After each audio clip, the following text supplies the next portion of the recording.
Hello and welcome to Conversations About Conversations. This is a show for people who are client-facing, who understand that their business conversations are what result in their compensation, in their achievement, respect from peers and managers, as well as the power and influence that they have to guide conversations with clients and prospects in order to do immeasurable good. My name is Ivan Farber. Today, I'm talking about no and seeking no. Where the concept comes from is a book that I just finished called Never Split the Difference, Negotiating as if your life depended on it. And it's written by an FBI terrorist negotiator. When you're like me and you're looking for an edge in business and know that it's your conversations that are decisive, after all, I've got nothing else but my conversations when it comes to speaking to clients and getting the results that I endeavor to get. I put together this presentation on just one of the concepts from the book, and that is to master no. Because here's what I see as the problems. These are problems for me, so perhaps they're problems for you too. You fear no.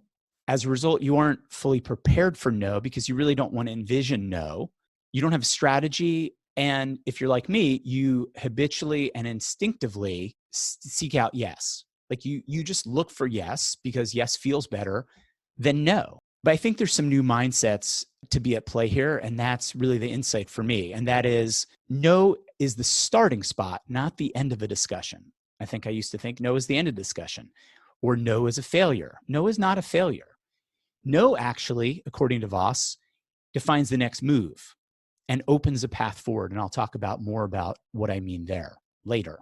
What no does for them, and so this is the flip it around, like there's what no could do for you, like, oh no. But what no does for them is it provides a reaffirmation of their autonomy. It gives them a feeling of safety and comfort and presents them with an opportunity to embrace what they want out of the conversation.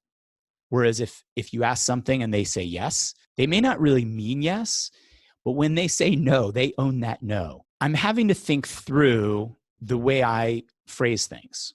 So I have a series of couplets where I think normally on the first, and now I'm considering the second. So the first couplet, I'll often say, is this a good time to talk? In thinking of how to seek out a no, I'm toying with the idea, is this a bad time to talk? No. They're then owning it's a good time to talk. I mean, they could say no. Is this a good time to talk? No. But usually when you ask someone, is it a good time to talk? They have to then think, good time for what? Do I really want to have this conversation? What's going to be the return to me? What about me? Is this a bad time to talk? They can rule it out right away. No, it's not a bad time to talk. Or yes, it's a bad time to talk. Another way that I start off conversations with an agenda, I propose we talk about A, B, and C. Does that work for you? They could say yes or no. But if I'm seeking no, I might phrase it this way. I propose we talk about X, Y, and Z. Is there any reason that doesn't work for you? The word reason is very helpful in this because it's then sets me up for my next question, or they're able to very quickly scan, is there any reason for no? Versus if we set it up a different way, is there a reason for yes? They have to think for that possibility when they could just say, is there any reason?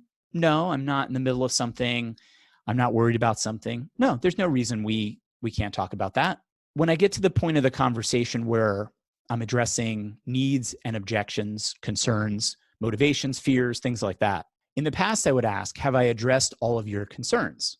But that doesn't isolate. And if I phrase it differently, I could say, is there anything else that you're still uncomfortable with? Or is there anything else I didn't address that I need to?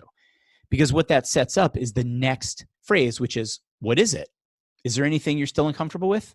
No, but you can sense if it's an unqualified no or a qualified no, or yes, there is. Then they own that. It's not necessarily seeking a no, but it is seeking a yes or no. Are you ready to do business with our company? That's something that I think a lot of salespeople are afraid to ask. But that really puts the client or prospect in a situation where they may not be ready, and then you're asking them to answer yes or no. But if you're looking for reasons, are there any reasons why you're not ready to do business with our company? Like that then sets you up for the next question, which is, what are the reasons? Oftentimes, in lieu of getting an actual no, the prospect might say something like, let me think about it. And the salesperson almost instinctively says, well, would you like me to follow up with you in a week? Or can I follow up with you in about a week? Again, a closed-ended question, but perhaps not as useful as, okay, I understand you need more time. Have you gotten everything you need in this conversation in order to make a decision? That way you're isolating it and you're giving them something to really think about when they say, no, I haven't gotten everything I need, or yes, I've gotten everything I need. What to do with this? I think the concept that I'm working with someone I'm coaching on right now is the concept of a decision tree, that you ask a question, and this is all dialectical. This is all yes or no. So you ask a question like, is now a bad time to talk? Yes, it is. Okay, that'll take you down a certain path. No, it isn't. No, it's a good time to talk. So, okay, I propose we talk about X, Y, and Z. Is that a problem for you? Or is there any reason why we shouldn't? No. So it leads you down this path. You can see that at any juncture in time, when you're asking a closed-ended question, you're going to get one of two answers. I suppose you could get a third answer, which is maybe or depends, but usually people are prone to say yes or no. And as you go through this, you're going down a route that you can ahead of time figure out what is the best route to ultimately X marks the spot at the end of the decision tree. The first part of the decision tree is to broaden out the different possibilities. Then the second part of the decision tree is to narrow it down. It's a little bit like in school when you wrote an essay, is like you introduce the different ideas and then you bring it back down to a conclusion. That's ultimately what you want, is to determine at the beginning of the conversation where you want the conversation to go, and think about the different paths that you could take to get there with yes and no. Again, the new mindset for me is seeking out no. I've been seeking out yes.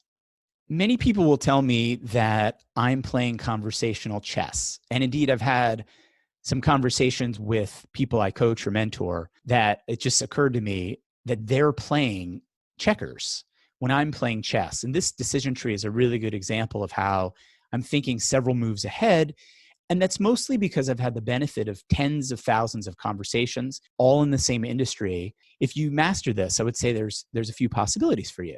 Number one, you don't fear hearing no, because you're prepared with the strategy, you're confident in that strategy, and you realize that when you hear no, and maybe you even seek out no, it guides your conversations and moves them forward, which ultimately, again, the purpose of this show, the purpose of the conversations I lead in the world, is to help client-facing professionals move their conversations forward. So ultimately they can make more money, have more control over their conversations, have more achievement, and have more power and influence, again, to aid their prospects and clients to do what's best for them.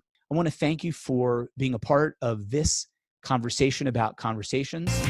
Let me know, please, how I can be of service to you.